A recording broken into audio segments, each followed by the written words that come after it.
Thanks, John. Okay, so my name is Alex. I'm still kind of new at these type of presentations, so I hope that you guys help me out a little bit. I definitely would like to have it be somewhat of a discussion, and would like to hear people's thoughts and feedback about Big Charity and the new project that I'm working on and anything else. So I guess to start off, I can kind of tell you a little bit about myself and how I got to where I am right now. And then I'll show you some footage from a couple of projects that I've worked on, including the new project that I'm working on. Does anybody have any questions or thoughts before I start? No? Okay. So I grew up in Atlanta, Georgia, right in the middle of Atlanta, kind of inner city Atlanta. And I grew up right bordering an alleyway. So my neighborhood that I grew up in was like right in the middle of the city and right bordering. I lived on the outskirts of the neighborhood. So my backyard bordered on an alleyway, and that alleyway is kind of where the concrete jungle of buildings and parking decks began. So I spent a lot of my childhood kind of roaming around the alleyways and parking decks of my neighborhood. And that is where I kind of first began exploring urban spaces and kind of discovering the things that maybe people don't always look at or don't see when you walk through a city. I was immediately taken by the art on the walls all around me, and from like a super early age became kind of obsessed with street art and graffiti, and would just like walk the alleyways, and I would see new art on the walls every time I would go back there. Like they had come the night before, and I just was like enthralled that there was somebody coming at night and painting these walls behind my house. And I just would like go, and I would like come back to my house, and I would draw the things that I saw on the walls. And then I remember I asked my dad, what did it mean? What is this like? What does the graffiti mean? And he told me, he said, it's a language that only they can understand. And I was just like, if I wasn't already enthralled, now I was just like obsessed. I'm like, I have to understand this. Like, how would they, like, they're like communicating on the walls with a language that only they can understand. And I was just completely enthralled. And I began painting. And at first I was like, some of the older kids would just like let me be a lookout for them when I was like too young to really paint. And I would like hide in the bushes and like whistle if a car was coming. And and then like slowly I remember the first time I went out and painted, I went down in one of the parking decks. But at this point I had already like decided that I am somewhat of a graffiti artist. And then I went and like with my first night out painting, and I painted on the wall, and it was just like terrible, and I was so crushed because I had already kind of like developed in my mind that like an identity as somewhat of a street artist, and here's like my first chance to paint, and it was like so bad, and I was probably like 13, and I went home crying just because I was like so upset. But then I went back the next night, and I kept working on that same wall in like the basement of this parking deck, and just kind of kept practicing and practicing. And street art has really been like a gateway for me into a whole other, to where I am now. I mean, I definitely would not be where I am now had it not been for my interest in street art. The reason Atlanta was a big city was it was a major train connection point. So there's tons of abandoned railroad tracks that kind of cross all through Atlanta. And I would just like walk these railroad tracks as a kid, just miles and miles of these railroad tracks, sometimes with friends, sometimes with myself, just like looking at all the art underneath the bridges. And weirdly, I got to know a lot of the people who lived down there, and I got to know them by name, and I would like go down there and I would talk to them, and I just kind of got like introduced to this other side of the city and this kind of like part of the world that was forgotten about. And I got to know what is like kind of like a dark beauty down under these railroad tracks and under these bridges and in these alleyways. And when I was in high school, one of my favorite teachers let me borrow the school's video camera, and I would like take it and I would just like walk the railroad tracks, like filming everything that I could. I would like film like a broken beer bottle or like some leaves or like the graffiti, or I would like interview like the homeless guys down there, and I would just like talk to them. And I never even like did anything with the footage. I probably just like recorded it all and then like erased it and never actually even put it on a computer. But it was like my first chance to actually play with composition and record things. But still, it never really was like a thing that I thought of as a career path at all. It was more just like something I was interested in, and it was a fun thing. But really, more than anything, I was just interested in painting. That's really all I wanted to do was spray paint. And so then I came to New Orleans to go to school at Tulane University. And I moved into my dorm room the day before Hurricane Katrina hit. So we were what they called the Katrina class that moved into our dorms like right before the storm hit. And so I moved into my dorm and then called my mom. They said there's a big hurricane coming. So she came and picked me up again. I went back to Atlanta with her and then went to Colorado for a few months and then came back to New Orleans after the city got power. And immediately was just very interested in the ways that New Orleans was changing and the ways that the city was turning into a different place. And I think I was able to have this kind of privileged viewpoint and perspective on it because I didn't really have any ties to the city. I didn't have any possessions. I didn't lose anything in the storm. So to me, I was just kind of like this outsider that was here, but like wasn't really a resident of the city in the ways that most people were. I was more just kind of like this like new wandering student, and I think that was like able to give me a lens on things happening that some other people who were just like in the middle of trying to get their house rebuilt or things like that, like maybe some people weren't able to focus on as much, and I just didn't really have those responsibilities. I mean, obviously I was a student, but I like had the freedom to go roam around and explore the city, and I was really interested in the ways that the city was changing. I immediately kind of was very aware of the ways that major parts of the city were becoming privatized, you know, whether it be the public housing or the public schools or the public hospital, you know, the ways that these major government institutions were changing from a public model to a public-private partnership. And so I was very interested in all that. And I bought a video camera when I was still a student and began just like filming everything that I saw and just like always had this video camera with me. But still at that point I never thought like I'm going to be a filmmaker or I'm going to make anything that anybody's really ever going to watch. I'm just going to kind of like record all these things because I'm here and I'm interested in it. And then I graduated from Tulane. While I was a student at Tulane, I would like make little videos just like for anybody who like would let me videotape them pretty much. And I got introduced to some people who lived in the Iberville public housing development, which is just a couple blocks from here. And it was a resident-led organization, and they were trying to organize actions to bring awareness to different things that was happening to people who lived in the Iberville, whether it be just like poor living conditions or the imminent demolition of their community, which everybody kind of knew was coming because all the other public housing developments around it had all been demolished, so everybody kind of knew the demolishing of the Iberville was imminent. And as if you look out the window, you can still see a few of the buildings, but pretty much it has been completely redeveloped. So I was like filming for this resident organization, and I would just like film things for them and then put videos on YouTube for them, and just among other things, just trying to, you know, get as much experience as I could, but still didn't really like consider it much of a career path for me.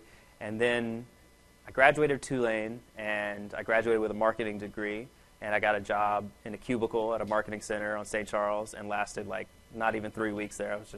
Wasn't for me at all. And like you would like sit in your cubicle and you would like message the other people around you, so you wouldn't even like talk to people. It was like just this weird like environment, and I hated it, so I quit almost immediately, and went back to the Iberville because while I was a student there, the resident organization. When I was over there, I would also go hang out at the Boys and Girls Club, which I actually enjoyed way more than doing like the adult resident stuff. I just liked hanging out and playing basketball there. And so when I quit the job at the marketing center, I went back to the Boys and Girls Club and asked if they would, you know, needed any help working there. So I got a job working at the Boys and Girls Club in the Iberville, where I worked for 3 years, 1.5 years there, 1.5 years. They transferred me as they were closing down the Iberville. They transferred me to the one in Central City. So I worked at the Boys and Girls Club, and while I was in the Iberville, I had a kind of transformative experience where I was, just being there was somewhat of a transformative experience, you know, me coming from this like somewhat privileged, you know, world, even though like I did grow up in the city in Atlanta. I for sure didn't grow up in the projects and wasn't really aware of what life was like in the projects at all. So being there was somewhat of an eye-opener for me, and I learned a lot about life. I say that I learned more there than I did at Tulane University for sure. And so anyway, I had this experience where there was a woman who was living back there, Miss Deborah, and she had asked me to come into her apartment because she had like this mold growing all up the walls of her apartment. And she had asked the project office to move her from this apartment, and they had just kind of ignored her. And she asked me to come in. She had COPD, so she was like breathing all this stuff in, and she had asthma, and she had these lung problems, and there was like black mold crawling up her walls. And she asked me to come in and like see if I could like help her.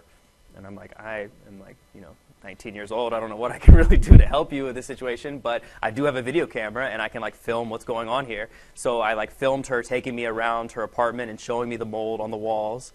And she's coughing and she's crying and she's like, I've asked them to move me and nobody will listen to me. And so I made this little like really poorly cut YouTube video of her showing me around her apartment and put it on YouTube and sent it to a few friends, and people started like passing it around and writing letters to the project office to ask her to be moved. And within 2 days she was moved from her apartment. And I was like, that like hit me like a ton of bricks. I was like, oh my God, this is the power of video and the internet combined to create change. Like this is the camera being somewhat of a tool to create change. And I like knew right then like this is something that I want to do. It takes like the artistic creativity that I love from painting, and then it also adds in it being a tool to directly cause change and impact people. And so that was kind of where that was a big turning point. And then I just began filming everything I saw in the Iberville. I began going to every protest and city council meeting, and I was just filming everything. I just got to know so many people because I was like always like the kid with the camera, like always there, and just got to know a lot of things happening around the city and was filming all this stuff. And decided that I was going to make a documentary. I was going to make a documentary that was going to be a 3-part documentary about New Orleans and the way that the public housing system and the public education system and the public healthcare system had all been privatized. And it was going to be this like huge documentary, and obviously pretty quickly I realized that that was just inconceivable, and it would have been like a 25-hour-long documentary and nobody would have watched like this huge, and it was like way too much of an undertaking for someone who has never really taken any video film school classes, and it just didn't make sense. So I kind of like narrowed things down to focus on Charity Hospital. And the reason I think that Charity Hospital specifically drew me in was, first of all, just kind of coming back to my obsession with abandoned buildings from spray painting. I've always loved abandoned spaces and always been really interested in exploring.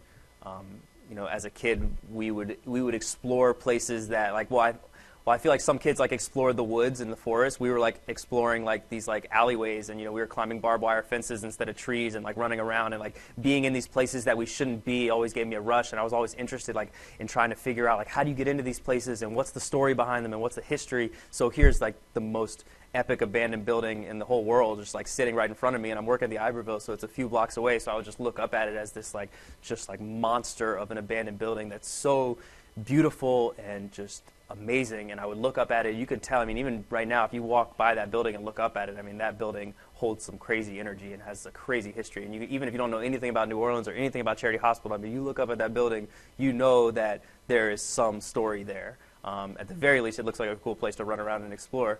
And so I just began asking questions about charity. And I think it was the women in the Iberville that kind of first like schooled me a little bit about what charity was, and the way they talked about it was like a very new thing to me. I'd never heard people talk about a building or like a infrastructure as it was like a person. People talk about charity as like a mother figure or like a person that was a part of their life, and like people had stories about having their kids there, being born themselves, having their lives saved there. And the way that they talked about it was, I'd never heard people talk about it, so I just began interviewing people. Maybe like some guy walking on the street, I would like stop him and be like, tell me about Charity Hospital. They'd be like, oh, and I would talk to him for like 45 minutes about Charity Hospital, and like began like gathering all these interviews of like random people on the street talking about charity. And then it eventually was like, well, I need to kind of get in and learn more about it. And so I started interviewing doctors and nurses and politicians and lawyers, and like this kind of amazing story just unfolded in front of me. And I got pretty lucky, I think, that I just like happened to be inquisitive about this abandoned building that turned out to have this incredible story. So, I've been talking for a while. Let me show a couple of videos. First, I want to jump back and show, this is one of the first videos that I made when I got my new camera, and this is kind of like before I really jumped into the documentary film world and was more interested in kind of like artistic videos. And so this is a video that I made of me painting. Okay.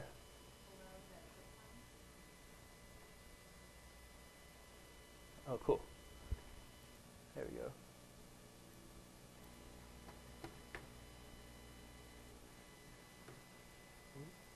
Let's do it like this.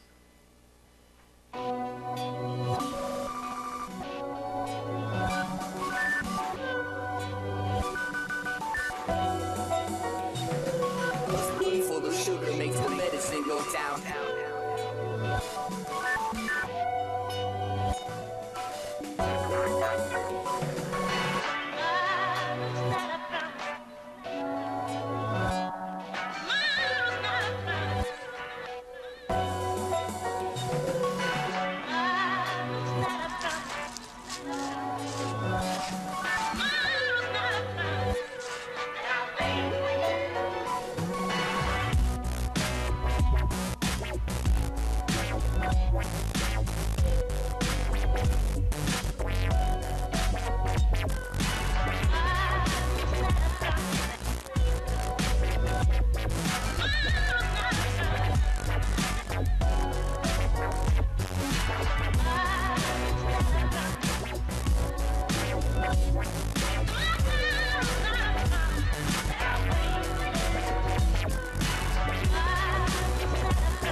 So this video just kind of fits into what I was talking about just like the exploration of abandoned spaces and being able, to me, one of the coolest things about street art is that you're able to kind of participate with spaces that are dying or dead.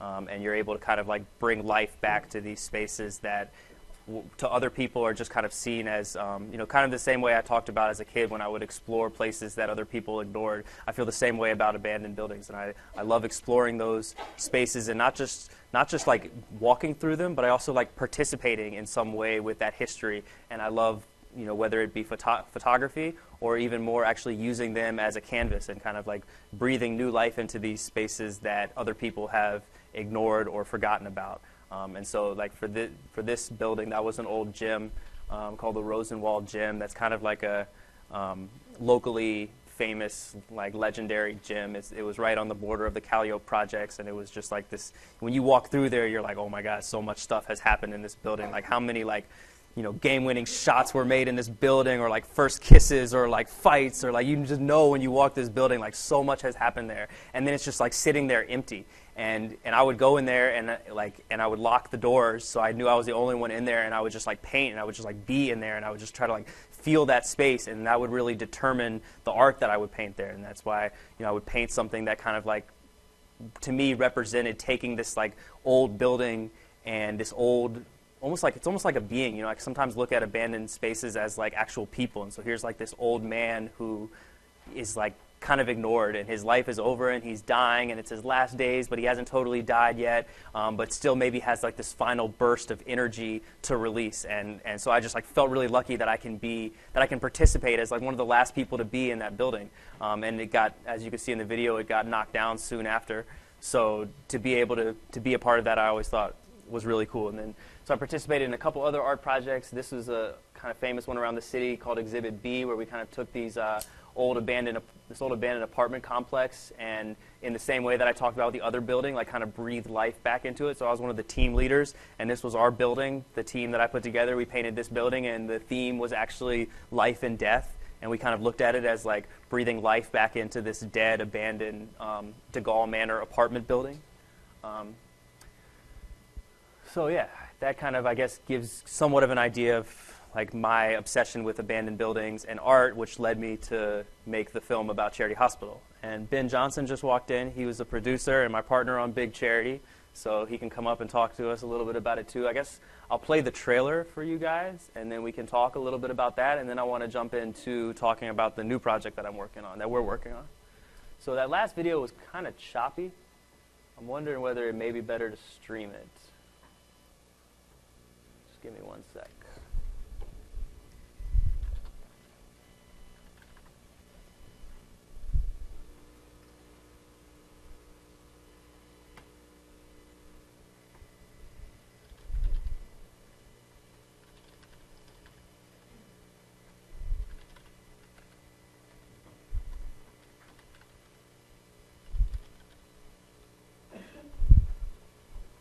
That's the right password? Yeah.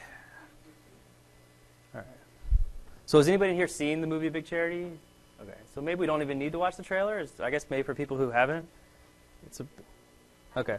All right, cool. I'll show the trailer then just for people who haven't. And then I would love to kind of hear what people think of watching it. And Ben and I can answer a couple questions about that before we jump into the new project we're working on.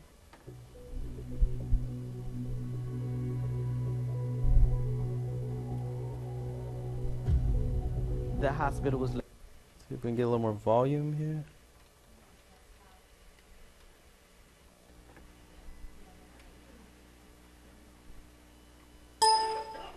Legendary.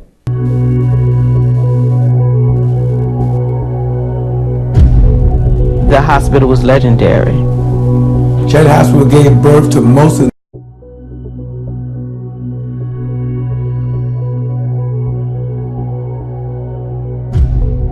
The hospital was legendary. Charity Hospital gave birth to most of the citizens of New Orleans and gave life to many dying people here. If there's something to be called your mother, it was Charity Hospital. That's our mama.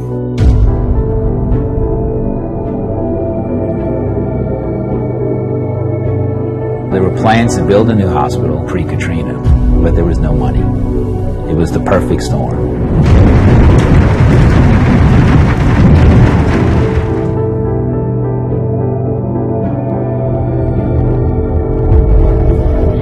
We had a hospital full of critically ill patients when the second generator went out. We were plunged into darkness. Two of them have already died here on this ramp waiting to get out. In this very spot. Two died here because we could not get them out. I'd never seen anything quite like that.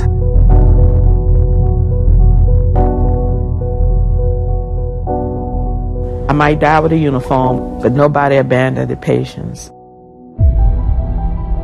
The military went into Charity Hospital and they began cleaning it up. We had my contingent of National Guardsmen. We had the decontamination team. We had the Navy there. Then the 82nd Airborne came. Two whole companies. It was cleaned, occupiable, according to the U.S. Navy OSHA standards and their testing. It was ready to go. I mean, we had hundreds of troops sitting there, and we know how to do this. Spotless. Beds were made, gowns were on it, waiting for patients. And we showed up in uniform, ready to go to work. And when I reported it to the state, if you want to open it, we can do it right now. And then I was told that there's no plan to reopen it. Word just came down for us to leave the building immediately, to get off of the property. The guy goes, I'll make sure you never work in this state again. As a result of the closure of that hospital, I can't tell you how many lives we've lost. People who are living in this community, they don't have access. They are using this disaster as an opportunity to fulfill an agenda.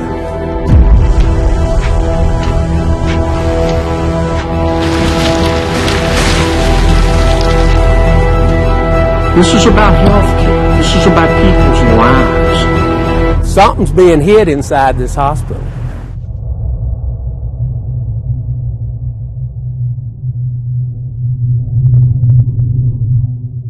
And just began asking questions and interviewing people, and the story kind of unfolded in front of us. Ben is a musician, and he wrote an original score, so even the trailer track and every track you hear in the movie is a song that Ben produced and wrote and used New Orleans musicians for.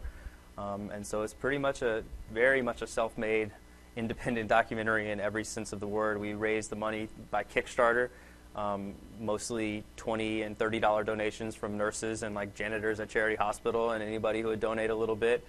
So it truly was very much an independent kind of community-made documentary. I mean, we joke that the producers of the film are the nurses from Charity Hospital because they not only funded it, they're the stars of it, they also were a part of the entire process of editing it. We would show them cuts of it as we were working on it. We had our first screening at the Joy Theater of a rough cut that was just for charity employees only. So a doctor footed the bill to rent out the Joy Theater, and we had like 750 charity employees. And we showed a rough cut that was like skipping and had like technical problems, but it still was by far the most amazing screening, and probably the most amazing night of my life was that first screening. You want to talk a little bit about? Yeah, I mean, we had probably I think it was over 650 Kickstarter donors, and most of them all being charity people. And so we kind of worked on something that made them proud and made them.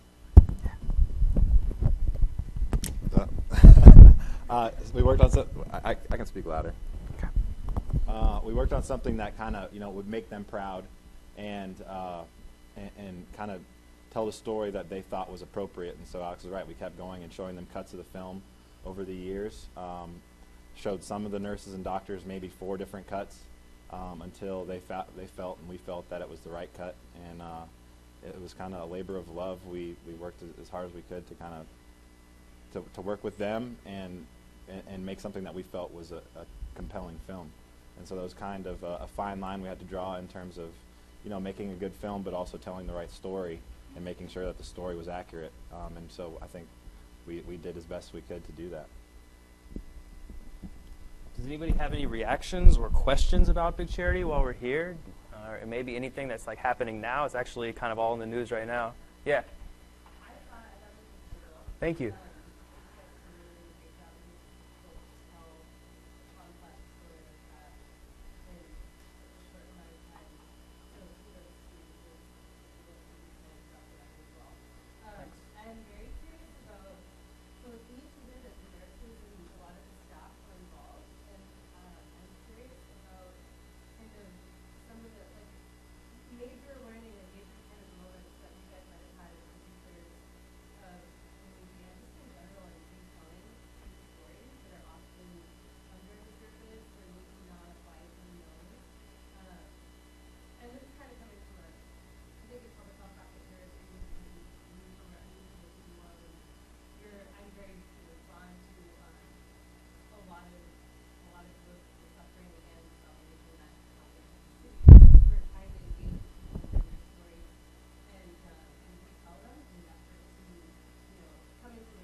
Yeah, so I think that was good, and it's a really good observation. And it's something that I feel defines myself as a filmmaker and us as filmmakers is that we are not, like, I'm not a part of the movie. It's not about me, and I think it's really important that if you're going to document somebody else's story, that you include them in the process as much as possible to make sure you get it right. I mean, here I am, a white transplant coming in here to tell the story of like one of the most legendary institutions really for African American history in New Orleans. And so like, who am I to tell that story? And that's something that I'm struggling with a lot in this next project that I'll show you about is like, who am I to tell this story?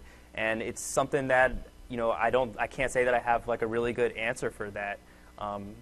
And it's just important, I think, to be really connected with the people whose story you're documenting and be really open to hearing what they like and don't like, to make sure you get it right, because you kind of have something that's so important. You have this in your hands, and it's your job to tell it in a way that they feel really reflects their truth. And that's especially difficult because there is no one truth.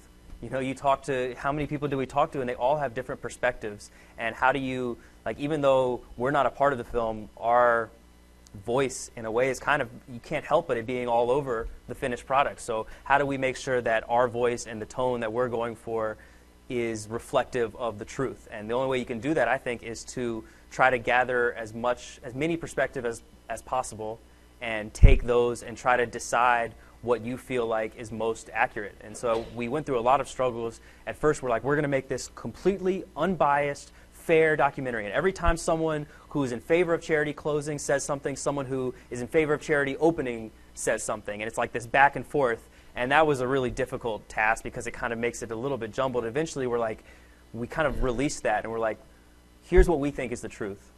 We think the truth is that even though it was an old building, the way that they closed it was unethical.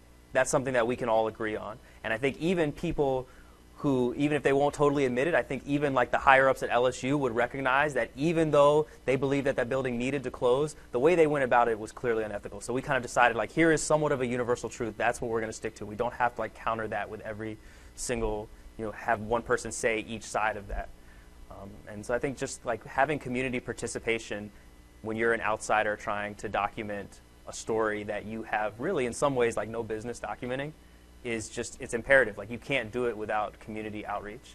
And that is a huge theme of the next project that we're working on. Do you want to say something before we jump into that? I mean, jumping back, I would say that, a big part of getting these people to talk to us was just being genuine. And Alex is a very genuine person. And so we go into someone's house, and, they open up to us in a way that is, to be on, we got a lot of people to really open up and tell us their life stories, and we're genuinely involved in their lives and talk to them and keep the relationship going. And that's how we were able to get people to really talk to us the way they did, is because they realized we were genuine.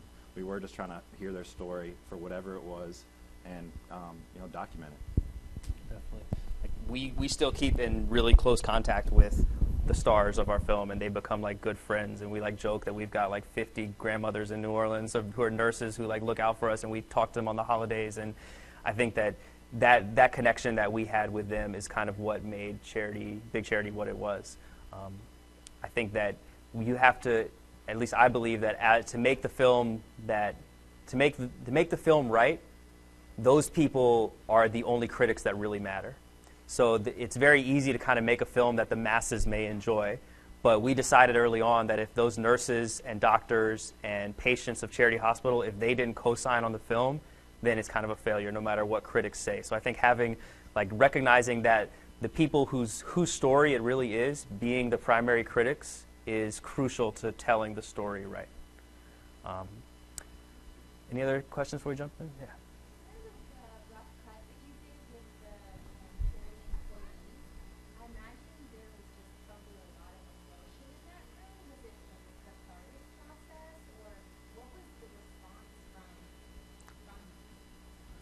It was amazing. It was the electricity in that room was unreal. I mean, there was we pretty much gave up in the first 5 minutes of trying to get people to be quiet, because everybody was just anytime someone new would come on screen, people would yell and scream, and there was just there was talking the entire time, and it was a reunion in some ways. People who were standing in the line in the Joy Theater, some of them hadn't seen each other since they got evacuated from the storm. So it was this amazing reunion to have all these people come together, and they would boo when the LSU guy would say something, and then they would cheer. And people were crying, and they gave it a standing ovation. And when we walked out on the stage and everybody stood up, it was we were brought to tears. It was amazing. It was because we were terrified that they were going to hate it, and we were just going to throw away the last 5 years as a failure and just go home, completely destroyed. But they loved it, and it was amazing. But we did get good feedback there that was hey, here's something you should look at, maybe this and this and this, and we took that feedback and put it into what we had finally made as the final cut, which is the reason why you do rough cuts. I mean, if you do a rough cut and aren't open to the feedback, what's the point? I mean, that's why we did that screening, was so we could get that feedback. So,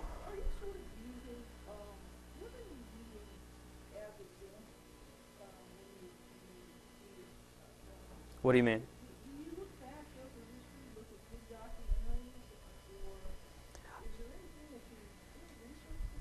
mean, surprisingly, not a lot. I mean, I have never been, I don't like, it's weird that I like consider myself a filmmaker now, even though because I made this film, but I'm not really a filmmaker in a lot of ways. Like I don't like know anything about French noir cinema or like anything that's like really what filmmakers know, and sometimes I get like really uncomfortable and insecure in like filmmaker rooms because they're talking all this stuff that I don't understand and know. Like we went to film festivals and they would fly us out there and we would be in rooms with directors of all these different documentaries and stuff, and we'd be in the room, we're like, we do not fit in here. Like this is not really us. And that's kind of something that I've realized as in my career is like I'm not really interested in being a filmmaker. More so I'm just interested in kind of telling stories and finding an avenue to get them out quickly. So I think that I personally am like transitioning a little bit into more journalism than filmmaking. I mean, I don't really have much of an interest in like spending 5 years polishing this like perfect 60 minutes and making sure every single second is perfect. I'd rather like put out something that's raw and gets the story out and has a greater ability to impact change. I mean, that was something that we got frustrated with about Big Charity is we made this film and people would watch it in the theater and they'd be like, I'm pissed off, I want to do something. And it's like, well, what do you do? And like they would walk out of the theater and it's like, how do you take that energy that you created and create an action step from it? And how do you like kind of like, how do you channel people's energy to create change? I mean, there definitely is a lot of value in people knowing the truth about something that happened, but to me, if you can't actually like channel that truth knowing, then there's a potential that's wasted. So I think that's something for this project that we're trying to figure out, like how do we make this in a way that, first of all, gives more access to it, because I think that we were a little disappointed, even though like a ton of people saw it in New Orleans. There hasn't been like a lot of access for it outside of New Orleans, and even within New Orleans, you know, like we'd have these screenings, and we're doing more community screenings now and getting it out there. But a lot of times we'd have a screening at the Joy Theater, and it would be like $15 a ticket. And the people who really, we would look out in the audience, and we'd be like, this is not even really the audience that depended on charity. You know, this is not the audience whose story it is in a lot of ways. So I think that that's why for this project, we're really interested in finding a different avenue rather than making it and submitting it to film festivals and we want to put it out online and have more of like an interactive multimedia website to get the story out in a way that is more quick. And maybe we'll make a film for this down the road, but I think right now our focus is just like getting the story out there while it's current, while it's relevant. When we first started Big Charity, they were still like arguing, like they hadn't torn down the houses yet. They're like, do we renovate Charity? We're like, we're going to make a piece that is going to have somewhat of a impact on this discussion. And we didn't because we couldn't get it together in time. Yeah, like 5 years later, it's like all the houses are knocked down and the new hospital's built and we haven't finished yet. And that's like a huge regret I have when I look back on Charities, that we weren't able to get it together in time to put it out to actually impact change. I mean, hopefully there is some change and something to be said for people having a greater understanding of the truth and the way this process was flawed. So in the future, maybe it might not happen again, but to me, that's not enough. And as in terms of being filmmakers, we could fill up a book with the amount of mistakes we made in the making of Big Charity. And now I think we've kind of honed in on our skills, and with this project, I think made something that cinematically and filmmaking-wise is probably a little bit better than our last piece. Definitely. What about splicing yourself together? Are you go now to a big studio to do that? Are you doing this at home? I mean, a big studio compared to my living room, which we were at one point, but I mean, now we have a little office. We've like slowly moved up. We started out in my living room, and then we got a little closet in the Bywater, and then now we have like a little bit more of a legit office, but a far cry from a big studio. Yeah. And I've done all the editing on both these projects. We've had advising editors and consultants, but I've been the editor for these, which has been, in a lot of ways, to me personally, more of a challenging task than actually filming is the editing process. And I think part of that just comes from my inability to sit inside in a chair for long periods of time. So that's been like a big challenge for me, is actually editing. But it's incredibly rewarding. I mean, there's nothing more satisfying than like working really hard on piecing a story together and then seeing it, the final product, as challenging as that is. And I think the same is true for music composing too. Absolutely. Cool, so let's jump into our new project because we've been talking about Big Charity for the last year, and I think we're both a little sick of talking about it. So unless there's any more questions about Big Charity, we'd love to jump in and show you 10 minutes of the new project that we're working on. So I will not... This is a rough cut that we put together about 5 months ago to get a grant that we received to make this project happen. So this is a rough cut, and for filmmakers, non-filmmakers in the room, it's very rough, and it's like it's not a finished product at all. So be aware of that as you watch it. And I'm going to give you a little bit of history about this, because I'm not sure if the rough cut totally explains everything as well as the finished piece will. Project is about a little town in southwest Louisiana called Mossville. Some of you may have heard of it if you're aware of like environmental tragedies, environmental racism, and environmental destruction. I was on a panel at a human rights film festival, and an environmental rights lawyer named Monique Hardin, she was on the panel with me, and afterwards she's like, go to Mossville in like this like ominous way, like this is your destiny. And so I like went the next 2 days later, I went to Mossville and spent 4 days there by myself, just like filming and getting to know people there. And it's this really historic town that was founded by escaped slaves in the 1800s, late 1700s, early 1800s, and they kind of built this very self-sustainable community that separated themselves from the Jim Crow world of Louisiana over the last 100-something years. And in the last 40 years, they've been engulfed by chemical plants. And now they're completely surrounded by petrochemical plants. And they've completely destroyed the community, and there's a lot of health problems. And the story, for right now, kind of revolves around this one guy, Stacy Ryan, who basically refuses to leave. And his entire family's died of cancer, and he is kind of holding on to the past, bordering between fighting for what he believes in and not being able to let go of the community and family that he once had. So.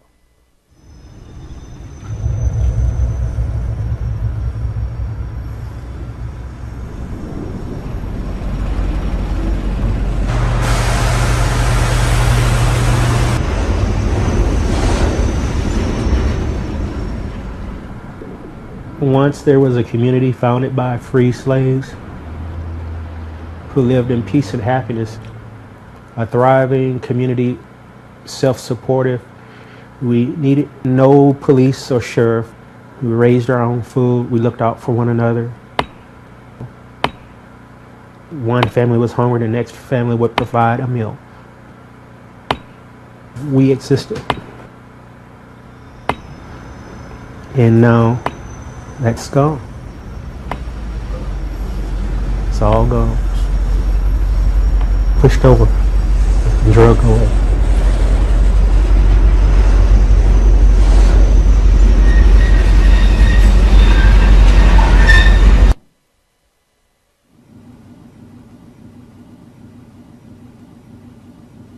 We had everything a little city had, we had it here.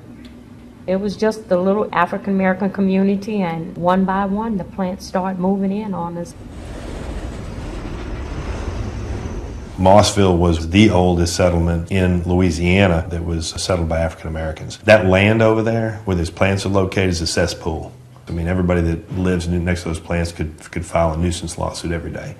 Ethylene dichloride is what they make out there. So much of it's been leaking out of those storage tanks in the groundwater, and not to mention the air emissions and all of the releases they've had over the years.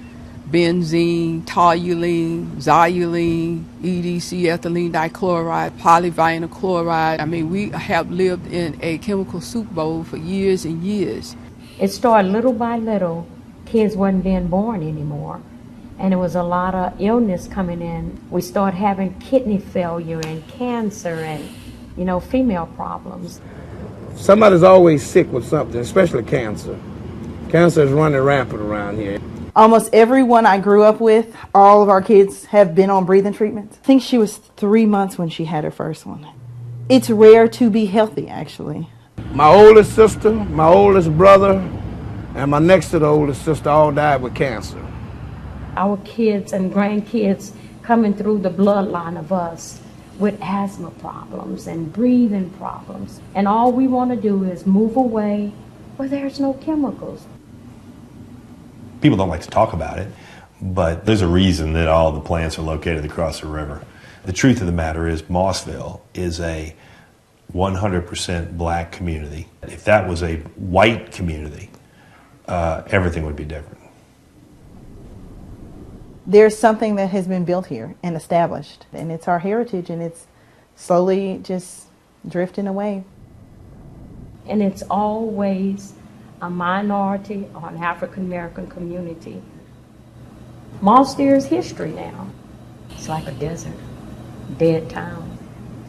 They just came and just took our land, you know, and it's sad.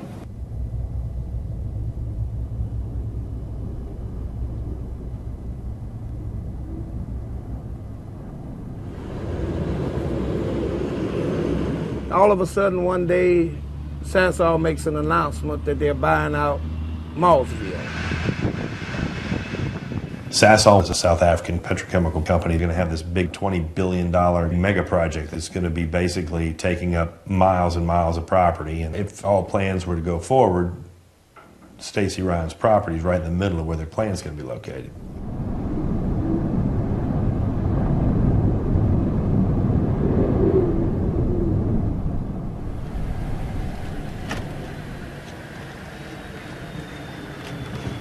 Hi, my name is Stacy Ryan, and we're in beautiful downtown Bel Air section of Mossville. Population 1. Come on, let me take you around my place. This is Mossville, Louisiana, the Lincoln Heights subdivision.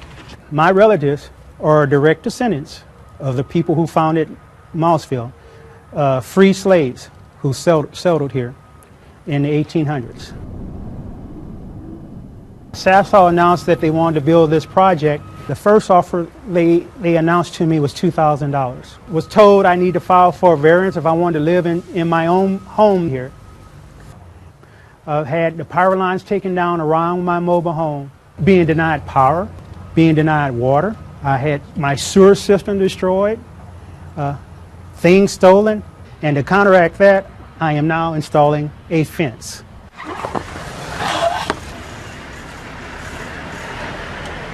It sends a message to them that I'm not going anywhere. This was where I was brought up, lived here all my life. My parents are buried 2 miles away from here. Both of them died from cancer.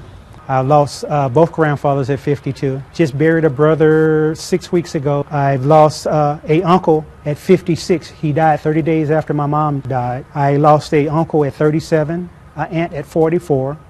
I lost another aunt at 47. All these complications dealing with cancer.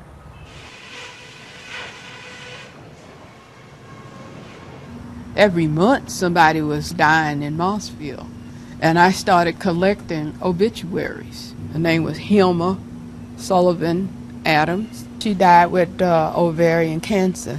Fred Sullivan, he had diabetes, chemical diabetes, lymphoma, cancer of the lung, respiratory problems. Gwen is my sister. Gwen contracted psychosis, and she died doing surgery. I'm in my late 40s, dealing from a host of health problems. Swollen, infected foot, complicated by being a chronic diabetic. I have 40% kidney use on one side of my body, 30% on the other. Prime candidate for a cancer gene. Considering how most men in my family haven't lived past a certain age, that's not long for me anyway. But one thing's for sure, I will not give up. I'll fight till last breath. No matter what, I want my son, even though he's young, and I understand that one person can make a difference.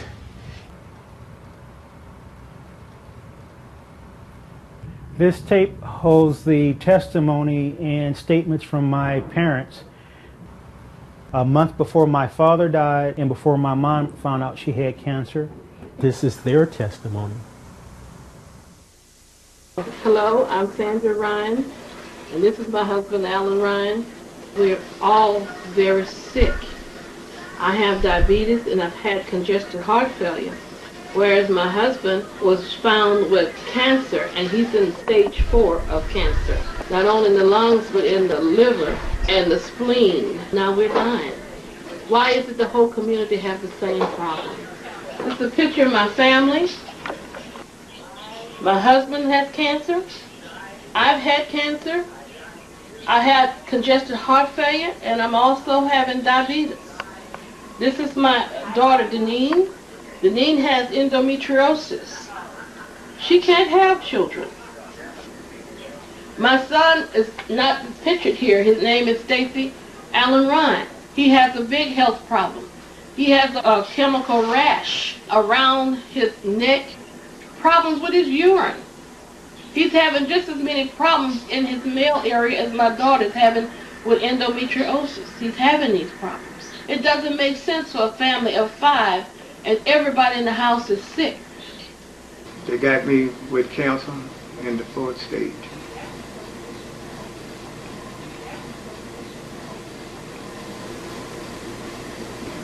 They hurted me real bad. They took everything out of me. Everything. When I say everything, everything. My whole entire life. Everything I had left. They done took it.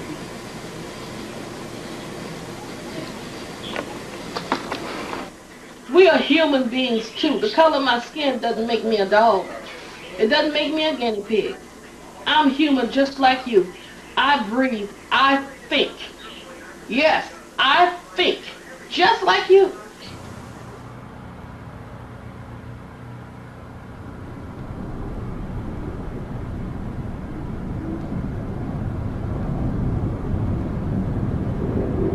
I have a photo of my grandfather, and my father looks just like my grandfather, and I look just like my father, and my son looks just like me.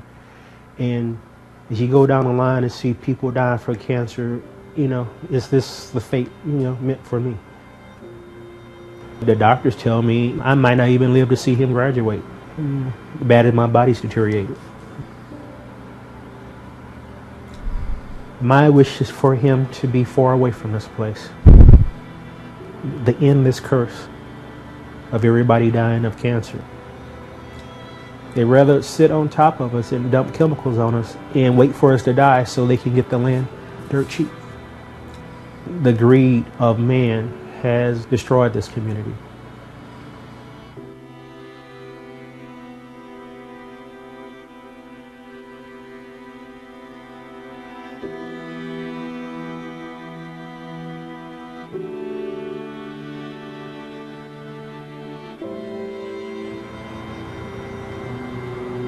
I want people to know we existed. This is it. This is why I fight. This trailer here, this is all we had. So tell me, would you fight to keep it?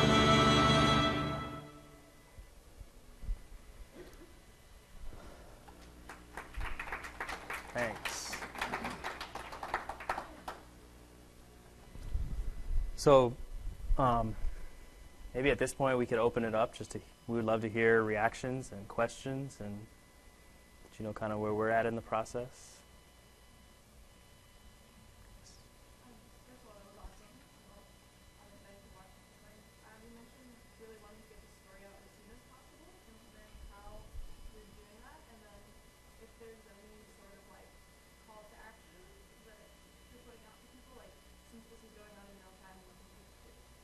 Great question. So what we're going to do is we're going to make a multimedia website to tell the story of Mossville and of Stacy. And we have a web coder who grew up in Norco. Norco is kind of in the heart of Cancer Alley. And so he's dealt with a lot of these issues himself. And so he's come on board as the web coder. He's kind of like a web coding genius. And so he's doing the web coding for the site. And we're in the process of putting a team together of people to kind of build this multimedia experience to let people know what's going on there. I don't know what the right call to action is. This is something that we've talked about a lot. I mean, I know that we have shown this clip a couple times, and some people's like first reactions is like, "Can I send him some money?" And I don't think that's really the appropriate call to action. I don't think we want to be like the bearer of financial donations for him, and also like we wonder how does that work with like encouraging him to stay there if people are supporting him financially. So I think we're still trying to figure out what the appropriate call to action is. You know, maybe that is just like, let's be aware that this has happened here, and here's these other communities where this is happening too also. Or here's other examples of environmental racism across the country that this is happening, and hopefully this can be somewhat of a cry so other communities don't have to go through the same thing. But I don't know what the direct call of action is yet.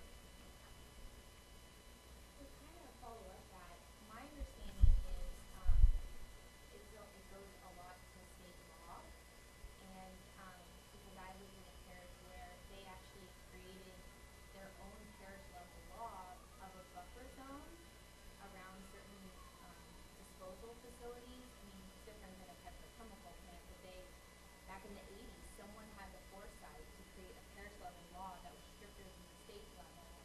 And when something came up where a disposal facility, an oil spill disposal facility was built within that buffer, some of the zone, close to a school and close to a neighborhood, it went through the court system, and ultimately they found that law to be not applicable or enforceable. Mm-hmm. Which was a shock, because it boiled down to state law trumping local law. So I have a feeling that that might be, maybe there's multiple calls to action that need to be had. Yeah, so this area is in Calcasieu Parish, and Calcasieu Parish, as with other parishes, are ran by a police jury, which is like a city council for a parish. And the police jury of Calcasieu Parish is very pro-industry. And doesn't really care a whole lot about communities like Mossville. So yeah, I don't know whether any call to action would encourage the police jurymen to change anything that's happening. I mean, they've welcomed, and at a state level and at a parish level, they've welcomed this project with Sasol with open arms. And Bobby Jindal did a big press conference, announcing proudly that Sasol's building here in Louisiana, and they gave them incentives, like they have an exemption to the Clean Air Act, which to me is just astonishing that any plant can get some sort of exemption to the Clean Air Act where they're able to release more chemicals than other plants are able to.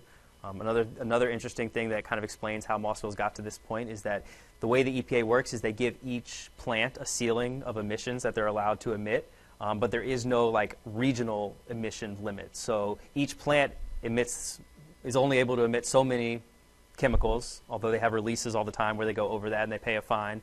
But there's 14 chemical plants in this little area, so there's no way to say, well, all 14 of these put together creates an air quality that's unacceptable. They're kind of each treated as individual entities instead of, as like a group. And this has been going on for a long time. I mean, people were telling us that, the plants started moving in like the 40s. And so it's been a long time coming, and it's just a matter of, the different dioxins that get released through each plant makes like super dioxins, kind of like, you got 14 plants, they all come together, and that's why the health issues in Mossville are so critical. Chloe? Hey. No. Yeah, I would love to. We're definitely open to recommendations like that. I mean, we really have been very caught up in going to Mossville, and we haven't really done the necessary work that we'll need to do when it comes to reaching out to other experts in the field. We've been really just kind of like character driven at this point, but we're looking forward to kind of interviewing other professionals and experts that can help explain this and be an expert voice.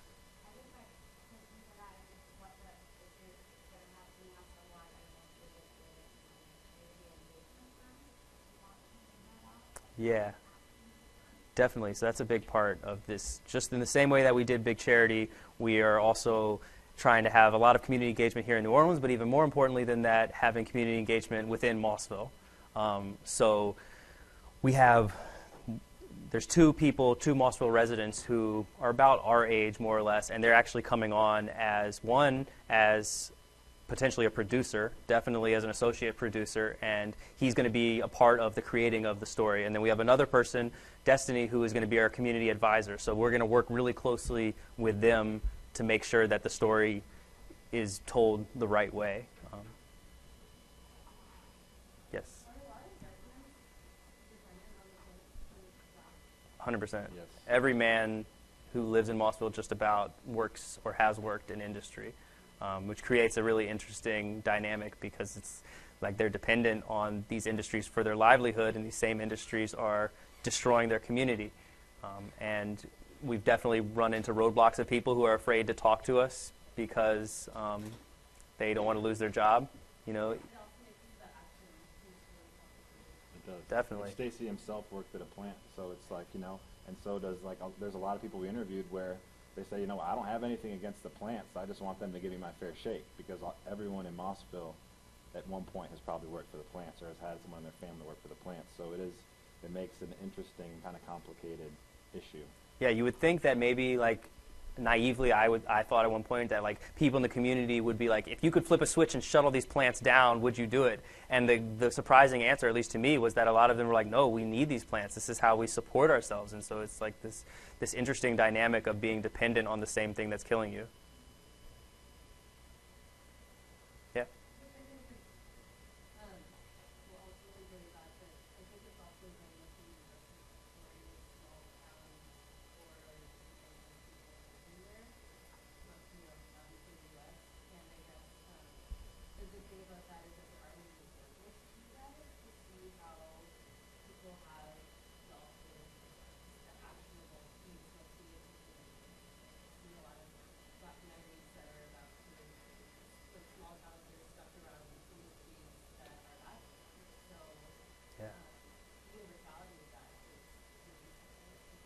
Definitely. Yeah, I couldn't agree more. It's like surprisingly or unfortunately, this is like not a unique story at all. You know, when we first went there, like my like naively privileged perspective was like, this is crazy. I can't believe this is happening. Everybody should know about this. And people are like, this is happening all over the place. Like this is happening to like 5 communities have been wiped off the map in the last like 10 years, just in Louisiana alone. This is like a very common story, which at first I'm like, oh man, this is not even a unique story. But then, like, if you think about it, that's kind of what makes it even more powerful, is that this is not, like, Mossville does have some unique aspects to it, being so historic, and they have some, you know, they've had some cool history and education. But kind of what makes it so powerful is that Mossville is not really unique. There's a lot of communities just like Mossville, mostly communities of color, and definitely all poor communities. And it's also global. I mean, there's communities in Venezuela, South Africa that you know have the same thing going on there. So it's not just a United States issue. You know, it's a global issue. For sure. And I think that like as we continue the path that we're going as humanity, these type of stories of industry and humanity crossing paths are just going to become more and more prevalent. And this story will be a very common narrative. It already is a pretty common narrative, but maybe will be even more so as time goes on. And something that we've talked a lot about internally is, like, it's almost like overly simplistic to kind of like denounce this evil chemical company as like this chemical company is like the evil villain that's destroying this community. And I think it's important for all of us to like examine our own personal responsibility in what makes these chemical plants function. I mean, they are a response to our consumer habits, and they are the machine that does what we demand them to do. So every single one of us has somewhat of a personal responsibility in what's happening. I mean, we drive to Mossville in our cars with gas and shoot with our cameras made of plastic that they, you know, and that's like what they make in this place. So we are all a part of it in some way or another. And so I think that what we hope this can accomplish, in addition to, you know, having somewhat of awareness raised, is we hope that this can at least contribute to somewhat of a shift in the way that we function as people, because these stories are going to continue to get worse and worse, I think. Yeah.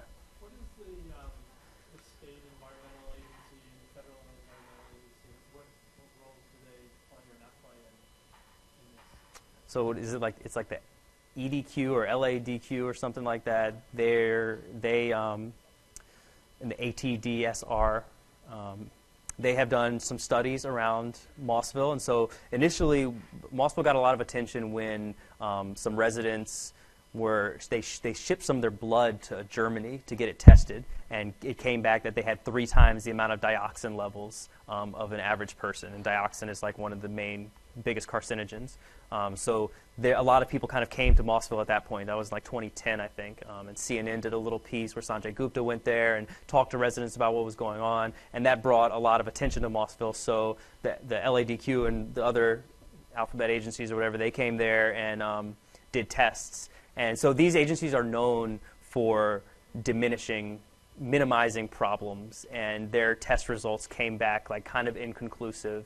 And they kind of just like hoped that it would go away. There's a really interesting article that just came out for The Intercept where they examine, it's called Erasing Mossville, and they examine a lot of these studies and kind of show the way that they find ways to kind of make these problems seem not as bad as they actually are. And they have like a long history of going into towns, and they'll find a control group in Lafayette that sits right next to a plant and be like, wait, but this control group in Lafayette has the same amount of dioxin, and it's kind of just like inconclusive, I think.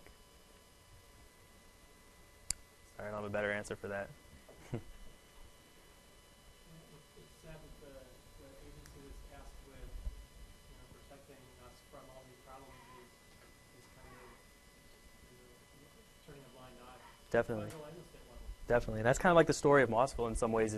So Mossville has never been incorporated, so they don't have like a mayor or city council. They sit right between Westlake and Sulphur, which are two white towns. And so these two white towns, their mayors and city council have like kind of decided the fate of Mossville. So like they really just don't have any sort of representation to kind of stand up for them and call out these agencies for not doing their job or these industries for the pollutants that they're producing.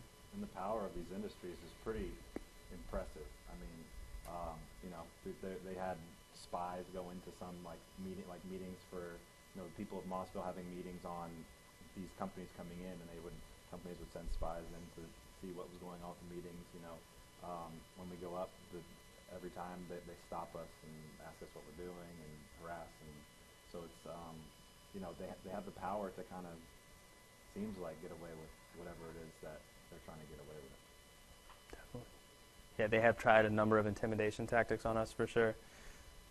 They like intimidation tactics. They make LSU look pretty angelic compared to our last project. These chemical companies are pretty bad news. They all have these like private security companies that are like specifically tasked with scaring away journalists. And one of the things they do is they contacted the FBI and told the FBI that we were doing suspicious things near the plant, and we had FBI agents like come and interrogate us here, and we've been detained by the FBI there. We've been detained by the sheriff or police. Pretty much every time we go out there, we have to have a run-in with the police or the sheriff, and they sit us down and make us wait for an hour and kind of like make us feel crappy and then tell us we have to leave. They definitely are. I wouldn't put anything past them.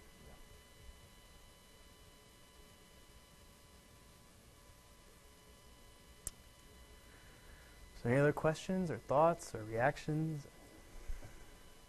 Yes.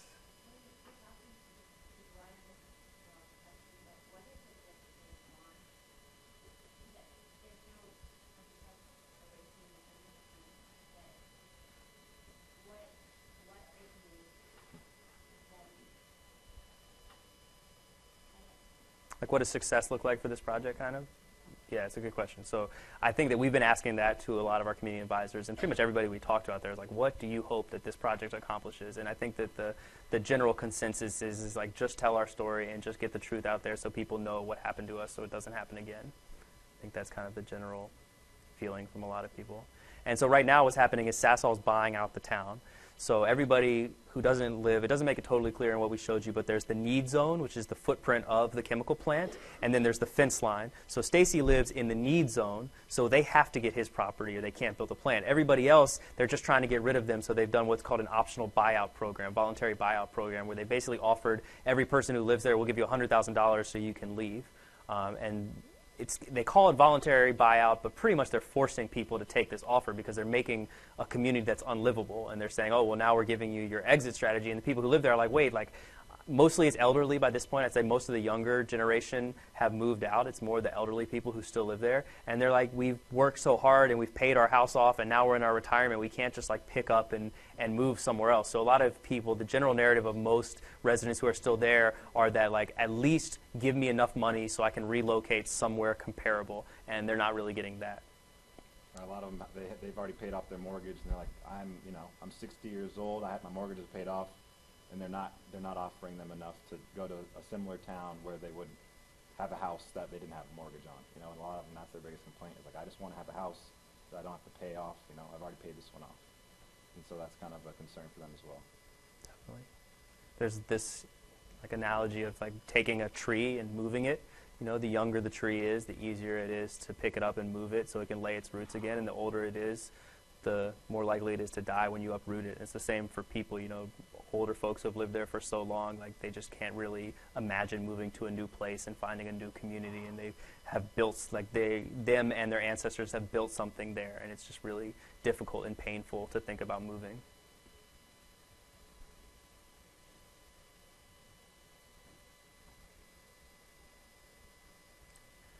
So I think one thing that that I know that I'm kind of struggling with this project is, same as I talked about with Big Charity, and I would love to hear some feedback because this is something that I think is like an internal struggle within me, is kind of like, who am I to tell this story? Here I am, this like white person from another place coming in to this historically African American community documenting their story, and it's like, who am I to tell this? And it's something that I think that I know I personally am kind of struggling with, is like, what is my role in this story? And initially I was kind of drawn into Stacy and telling Stacy's story, and now it's kind of like expanded to the greater community, and it's just something that I guess I'm kind of struggling with and trying to figure out whether that doesn't make sense for me to be the person to help document the story. And it's one of the reasons why we're trying to put together a really diverse team of people to do it with us. But it's definitely a struggle, I think, that I know I'm having. Any thoughts about that too? I'd love to open that up to people. Yeah. Yeah, I mean, nobody. That's kind of like the way that I like. That's I think some of my response is like, it wouldn't make sense for me to come in and take the space of an African American filmmaker to tell the story, but there really is nobody else kind of doing this, which I think does like maybe give me somewhat of permission to do it, but then also like I have to feel like we have to be really aware that we are outsiders, and it is somewhat painful just for people to have some outsiders come in. Just our presence there is somewhat painful, not even to the people who live there, but I think to some African American people just in general. Is like, and I think that's a really important thing that all storytellers and filmmakers have to deal with, is like, what is your role coming in here, and who are you to help document the story? And it's something that I know that I'm struggling with at times, for sure.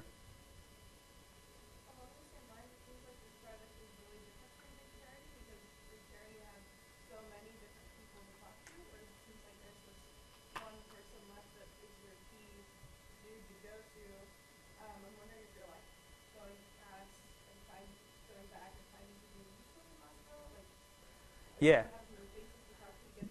Yeah, so kind of what we're thinking about doing right now, and I can pull up a little more footage and show you if we have time, but what we're going to do is, so what we were really interested, at least what I was really interested in, I think we were really interested in this story, is making something that's a little bit more character-driven. So Big Charity is like, the main character is the building, is the hospital, and all the people are like supporting characters. And that's the reason that it's like wall-to-wall talking from front to back, is because there's no real like character development, there's no arc. So this story, we really wanted to allow the viewer to get to know people. And so Stacy being the key character, we think, I mean, we're still in the middle of production. I mean, I've been up there twice in the last 4 days. So we're still like right in the middle of production. But at this point, I think the way we're looking at it is that Stacy is kind of the main character that you keep coming back to. And then there's two families that will be maybe the supporting characters to Stacy to explain Mossville's history. One family is a very matriarchal family. That's a family of activists that started an environmental rights organization in Mossville, and they have protests and actions to bring awareness to what's happened. And the other family is a more male-led family that's kind of like, if the Fishers are an example of resistance, this other family, the Clofuses, are examples of acceptance. And so they actually run a family demolition company where they get bids from Sasol to tear down houses, and they all work at the plant. So it's like kind of the way that these two different families are dealing with what's happening, I think, is an interesting dynamic, and they'll both kind of help explain Mossville's story so you can understand why Stacy is doing what he's doing.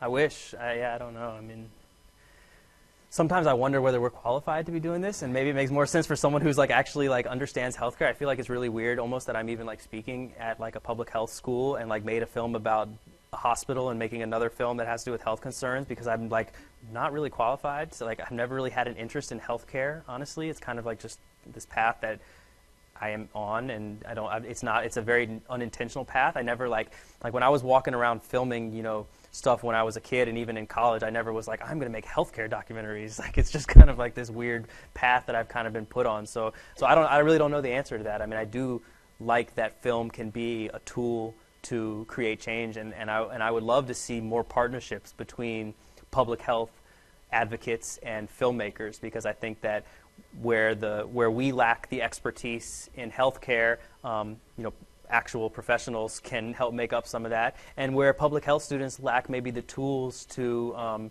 tell powerful stories, I hope that maybe that's something that we can kind of step up to. So I would love to see more collaborations, and we would love to have more collaborations on this project. I mean, if there's anybody out there who's interested in this story and wants, to in some way help, and we would love to collaborate with as many open-minded people as possible.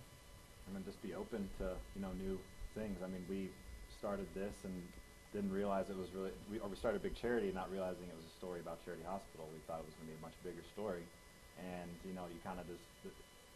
The more open you are to hearing out people and to digging a little bit deeper, you find, the real stories that you want to tell, and kind of just be open to saying yes to that. For sure. There's a couple objectives that they asked us to talk about here, so I'm going to just try to run down those real quick before we leave, right? So what are the key elements of documentary filmmaking? I would say that just kind of like being open-minded, I think, is really important, and like recognizing that you are not deciding this narrative that you're creating, that you're being like very open to letting the people whose story it is not only be the ones to speak and represent that story, but also be the ones to determine what that finished product looks like and what that narrative looks like. I think that, like, I know for me personally, like, community collaboration with the subjects and the people who are most affected by the issues is just imperative to kind of the work that we do. Also patience. Yeah, you're right. So benefits and challenge of using documentary filmmaking in public health, just like I said, I hope that we can kind of like, that these stories can, it's very difficult, I think, to really cause a stir in somebody with data.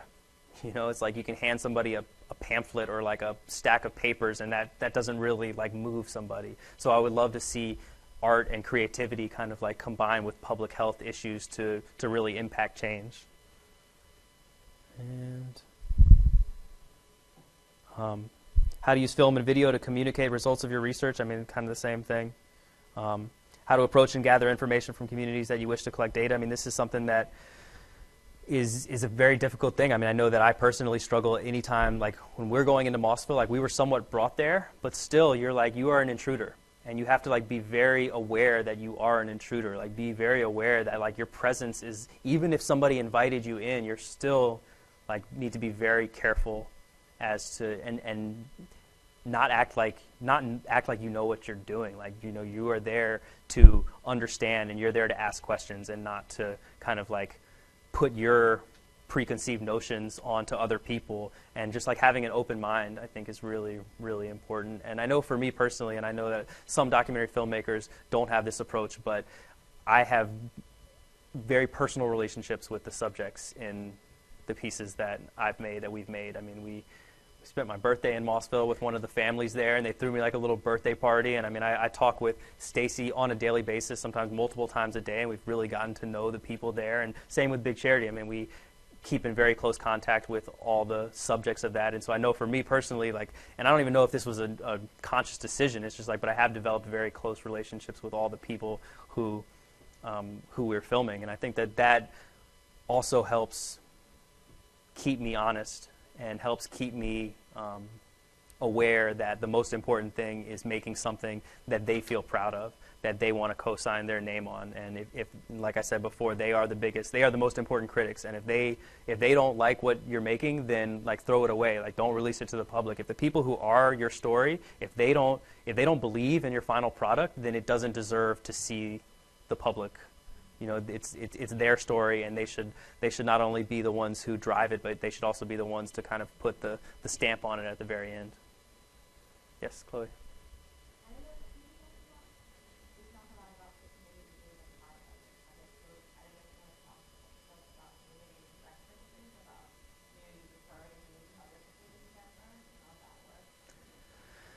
Yeah, so we didn't realize when we went to Mossville that like we naively are like, oh yeah, this community is going to be like it is a very unified community, but it's also not a very unified community. So like there's a lot of community drama there, and we kind of went in there with the people that we were brought there by, and we're like, yeah, we're with Miss Dorothy Felix, and some people are like, well, then you need to leave, because there's not like, and there is a lot of, you know, community, I guess like problems and drama there. And so I think that we've had to really like kind of separate ourselves, at least publicly, from some of the people that first brought us there and be like, look, we're not here to tell their story. We're here to get multiple perspectives and try to understand like the greater complex narrative. And there really is no like one narrative of Mossville. There's a bunch of different people with a lot of different perspectives. And that's something we're struggling with, is like, do we need to tell every single person's story to do this? Or do we like find the people that speak to us the most and the people that really want their story told and follow their narrative? And that's what we put out there. And I think that also speaks to what has happened in Mossville. I mean, there's so many differing ideas as to what's right and what's wrong that, you know, there was community, you know, activism to try and do something about it.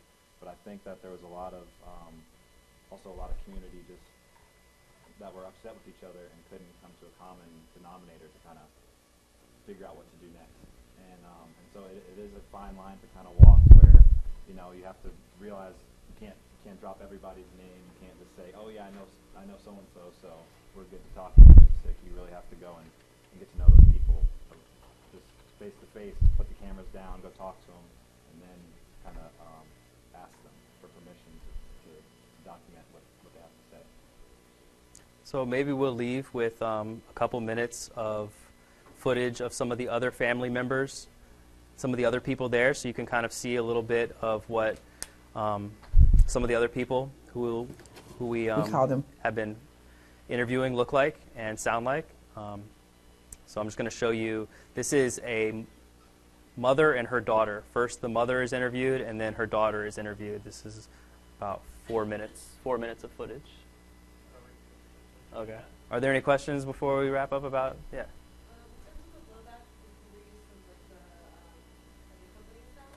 Mm-hmm. Since you guys are still going down there and still filming, do you need volunteers for security? I think we're good on security. I mean, I'm not really too worried about it. We've actually gotten to know the FBI agents down there, and they're pretty cool, and they like are a fan of some of our YouTube videos, and they basically just like wanted to make sure that we're not terrorists. And so we like inform them every time we go, like, hey, we're coming down, and they're pretty cool with us now. They're like, oh, it's so and so, like they're coming down. We made this like stupid planking video like 10 years ago that they like love and think is hilarious, and their whole office was laughing at it. So we've like kind of made friends with some of the FBI agents. It's more the Sasol security guards that we have to worry about, but we film everything. I mean, we have like over an hour of footage of just like filming police and security interrogating us. So we like are always we don't go down there. Actually, I just went out there by myself recently. But we try not to go down there solo as much as we can, and we try to always be filming everything that's happening. Cool, so I'm going to leave you. This is Erica Jackson and her daughter, Destiny.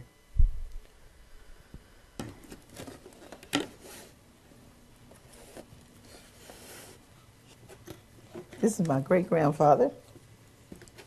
We called him Papo. This here is my great-grandmother, my great-great-grandmother, and that's Mama Allie. This again is my great-grandmother, my great-great-grandmother, Mamo.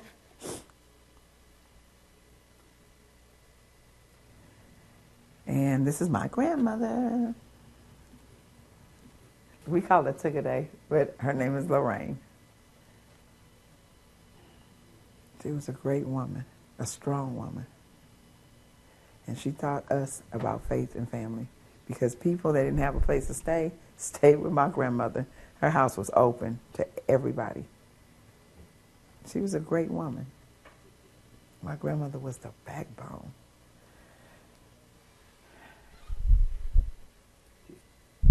My grandmother was it. She was everything to me.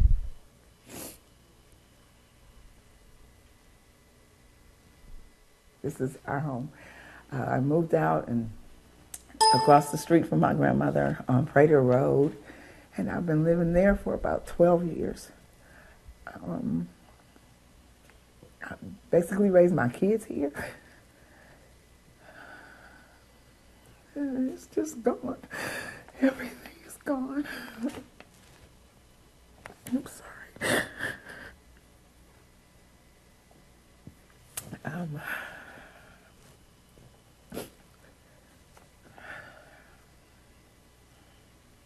sorry. I'm sorry. It's heartbreaking. It's horrible. It's horrible to think that you're better than I am. I wish that they would live there where we are. We can't even drink our water. They don't live by Mossville. They're not going through the things we're going through. Their water is better than ours, I'm sure. I guarantee you they drink their water. I'd like to give each one of them a glass of water and see if they would drink it. Their lives are totally different from ours. I'm sure they don't live close around where we do. We're surrounded. We are surrounded by plants in Mossville. My great-grandmother, she used to live in Lockport, and it's no longer there. It's now by where Axial is, and before that it was PPG, but there they were bought out. They lived in Lockport, they had their homes, their communities, and they were bought out. And then they moved to Mossville. And if we don't understand and grasp what's really going on, it's just going to continue to repeat itself. It's like you're affecting humanity. It's where industry and humanity cross paths. Which path are we going to pick? You know, how much will we give up to prosper, so to speak? You know, what is prosperity really? Who is that? Auntie, yeah. Who is that? That's Uncle Bubba. Yes, it is. My values are core. Family first. If you look at all the photos and everything, those are mine. I love it. I love to harness heritage. We just got new IDs at work, and they took pictures, and I said, what do you want to put on there? Some people put, I love to read, I like to draw, and I put, I love my kids. Because just like my heritage is so important to me, I want my kids to look back and say, wow, that was our mom. You know, I want them to say, she fought for us. I want them to know about my great-grandmother in her home in her street, Fisher Street, that's her maiden name. You know, that street's named after our family because we lived there. And that's where we started. That's where this journey started for us. Mossville was a wonderful place. And it's going to be well missed. And unfortunately, there's nothing we can do to save it. But I want them to know where we come from. And every old picture, I'm going to find it, and I'm going to keep it, I'm going to hoard it, and I'm going to show them their people, and I'm going to show them the houses that were there, and I'm going to show them not to let the same thing happen again. And you fight for your people. Never forget where you come from, because you come from a little place called Mossville. So when you're out doing big things, you never forget where you come from.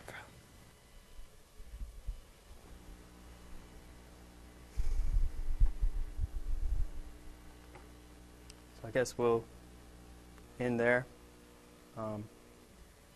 If anybody is interested in being a part of this in any way and bringing some public health expertise, we would love any collaboration, and we will send you an email if you want us to, and kind of keep you updated at the very least as to how this unfolds. And yeah, thanks for giving us the time.